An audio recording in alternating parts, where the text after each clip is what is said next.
India को अपने लिए कोरोना वैक्सीन बनानी ही होगी, क्योंकि दुनिया भर में वैक्सीन की रेस में जो टीका सबसे आगे चल रहा है उस पर पहला हक ब्रिटेन और अमेरिका का होगा। ऑक्सफोर्ड यूनिवर्सिटी की वैक्सीन फेज 3 ट्रायल में सफल हो गई है। दवा कंपनी एस्ट्राजेनेका ने यह टीका बनाना शुरू भी कर दिया है, लेकिन पहली 40 करोड़ डोज की एडवांस बुकिंग अमेरिका और ब्रिटेन ने कर ली है। दुनिया के बाकी देशों को यह वैक्सीन भारत की मदद से ही मिल पाएगी। वैक्सीन की यह भूल भुलैया समझने के लिए आप ये रिपोर्ट देखिए।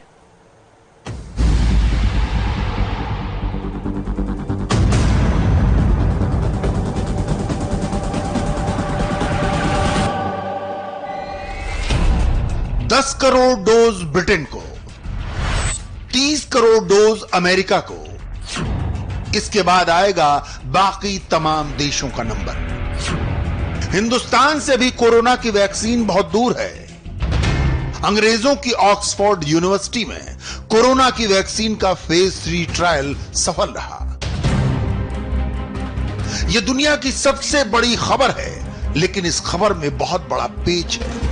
कोविड-19 की वैक्सीन अभी दुनिया के तमाम देशों की पहुंच से बहुत दूर है, क्योंकि यह वैक्सीन सबसे पहले उन देशों को मिलेगी जिन्होंने इसे डेवलप करने में पैसा लगाया है।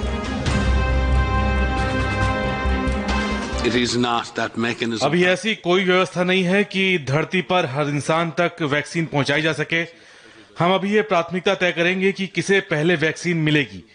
ये इस बात पर निर्भर करेगा कि कौन सी वैक्सीन सबसे पहले तैयार होती है। इसलिए हम वैक्सीन के बेहतर इस्तेमाल के लिए कुछ नीतियां और प्राथमिकताएं तय करेंगे। Best use of those vaccines. पहले ऑक्सफोर्ड की वैक्सीन की कुछ बुनियादी बातें जान लीजिए। ये वैक्सीन ऑक्सफोर्ड यूनिवर्सिटी के जेनर इंस्टीट्यूट के रिसर्चर्स ने विकसित की है। इसमें सबसे अधिक पूंजी ब्रिटिश स्वीडिश दवा कंपनी एस्ट्राजेनेका ने लगाई है। वैक्सीन के विकास में bill and Melinda Gates foundation ने 75 करोड़ डॉलर का सहयोग किया है। ब्रिटिश सरकार ने इस वैक्सीन के डेवलपमेंट में 33 करोड़ डॉलर लगाए हैं, तो अमेरिकी सरकार के biomedical advanced research and development authority ने वैक्सीन के इस प्रोजेक्ट में 1 अरब डॉलर का निवेश किया है। भारतीय मूल के ब्रिटिश पूंजीपति लक्ष्मी मित्तल ने भी इसमें 41 लाख डॉलर का सहयोग किया है। जाहिर है कोविड-19 महामारी का अंतकाल आ गया। ऑक्सफोर्ड यूनिवर्सिटी ने वायरस की वैक्सीन खोज निकाली, मगर कोरोना की वैक्सीन सबसे पहले ब्रिटेन को मिलेगी। ऑक्सफोर्ड की इस वैक्सीन की 3 करोड़ डोज सितंबर में ब्रिटेन को मिल जाएगी।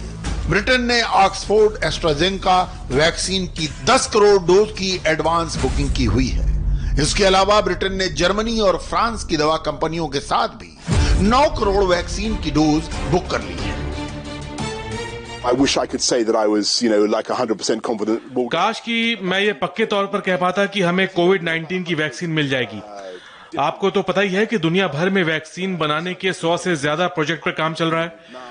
ब्रिटेन इस मामले में सबसे आगे है और ऑक्सफोर्ड की वैक्सीन की हमने 10 करोड़ डोज की बुकिंग भी कर ली है। हम फ्रांस और जर्मनी में डेवलप की जा रही वैक्सीन की 9 करोड़ डोज भी बुक कर चुके हैं। जाहिर है, मुझे उम्मीद तो है, लेकिन यह कहना गलत होगा कि मैं 100% कॉन्फिडेंट हूं कि इस साल के आखिर तक या अगले साल तक सबको वैक्सीन मिल जाएगी। ये तो अभी दूर की कौड़ी लग रही है। Is alas just an exaggeration. We're not there yet. जो महामारी पूरी इंसानियत पर कहर ढा रही है, उसका इलाज पहले किसको मिलेगा, ये पैसा तय करेगा। इसकी वजह भी जान लीजिए। किसी बीमारी का टीका विकसित करने में 2 अरब डॉलर तक का खर्च आता है। कोरोना जैसी महामारी का टीका विकसित होने के बाद इसकी अरबों डोज की जरूरत होती है, उसमें भी काफी पैसे लगते हैं। इसलिए टीका विकसित करने में पैसा लगाने वाली कंपनी को उसका पेटेंट दिया जाता है। पेटेंट यानी बौद्धिक संपदा का अधिकार 20 साल के लिए होता है। यानी जो संस्थाएं वैक्सीन विकसित करती हैं, वो अगले 20 साल तक इसके फॉर्मूले पर विशेषाधिकार रखती हैं। इस दौरान संबंधित कंपनी या संस्था रॉयल्टी या कमीशन लेकर वो दवा या टीका बनाने का अधिकार अन्य कंपनियों को दे सकती है। जितने बड़े पैमाने पर कोरोना की बीमारी फैल चुकी है, उससे निपटने के लिए वैक्सीन की 2 अरब डोज भी कम पड़ेगी। इसीलिए दुनिया के तमाम देशों में चल रहे वैक्सीन के ट्रायल सफल होने की दुआएं खुद ऑक्सफोर्ड के वैज्ञानिक कर रहे हैं। वैक्सीन की 2 अरब डोज भी पर्याप्त नहीं होगी। अगर हम इतनी वैक्सीन बना पाए तो ये बहुत बड़ी कामयाबी होगी। आज तक किसी भी वैक्सीन की साल में 50 करोड़ से ज्यादा डोज नहीं बनी है। इसलिए हम चाहते हैं कि दूसरी वैक्सीन भी असरदार हो। हम चाहते हैं कि कुछ जिम्मेदारी या बोझ दूसरे लोग भी उठाएं। वैक्सीन डेवलप करने का सौदा इतना महंगा होने की वजह से बहुत सी बीमारियों के टीके विकसित नहीं किए गए। अक्सर वैसी ही बीमारियों के टीके विकसित किए जाते हैं जिनसे कमाई का मौका मिलता है। अमीर देशों में रिसर्च की अच्छी सुविधाएं हैं तो अक्सर टीके वहीं इजाद होते हैं और गरीब देशों के नागरिक इन टीकों के लिए तरसते हैं। इसे 2 मिसालों से समझिए। भारत में न्यूमोनिया से हर साल करीब 1.25 लाख बच्चे पैदा होने के कुछ दिन बाद ही मर जाते हैं। इससे बचने का टीका अमेरिका की फाइजर कंपनी ने इजाद किया है, जिस पर सरकार सब्सिडी देती है। फिर भी यह टीका 3200 रुपए का पड़ता है, जो भारत में बहुत से लोगों की पहुंच से दूर है। जब दुनिया में H1N1 फ्लू फैला तो अमेरिका और ऑस्ट्रेलिया की सरकारों ने इसकी दवा बनाने वाली कंपनियों को निर्देश दिया कि वो पहले ये दवा अपने देश में उपलब्ध कराएं। इससे इस फ्लू से गंभीर रूप से पीड़ित देश भी दवा से वंचित रह गए। अब चूंकि कोरोना वायरस ने अमीर गरीब हर देश पर कहर ढाया है, तो इसकी वैक्सीन की तलब हर देश को है। इसीलिए ऑक्सफोर्ड यूनिवर्सिटी और एस्ट्राजेनेका कंपनी के प्रोजेक्ट में 2 ऐसी संस्थाओं ने पैसे लगाए हैं जिनका मकसद गरीब देशों की जनता को मुफ्त में या बेहद सस्ती दरों पर वैक्सीन उपलब्ध कराना है। इन संस्थाओं के नाम है गावी द वैक्सीन अलायंस और coalition for epidemic preparedness innovations यानी CEPI।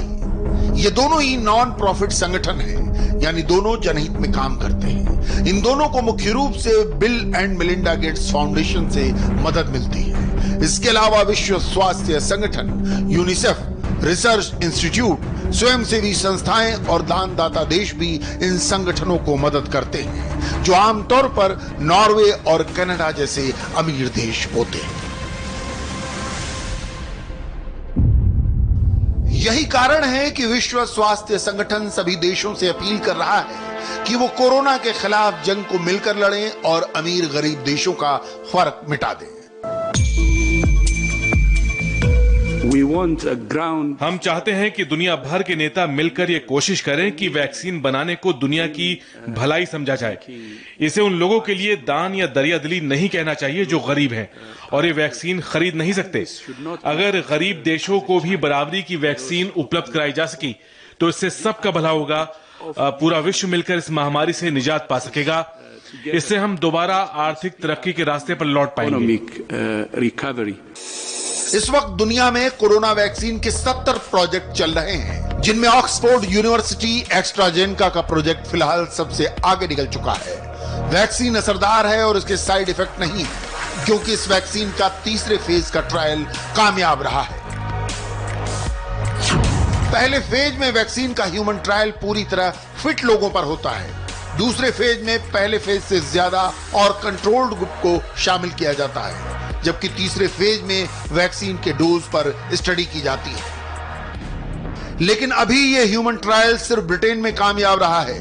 ऑक्सफोर्ड एस्ट्राजेनेका वैक्सीन के ट्रायल ब्राजील और दक्षिण अफ्रीका में भी चल रहे हैं, जिनके नतीजे अभी आने बाकी हैं। भारत में भी ऑक्सफोर्ड की वैक्सीन का ट्रायल अगस्त में शुरू होने की उम्मीद है।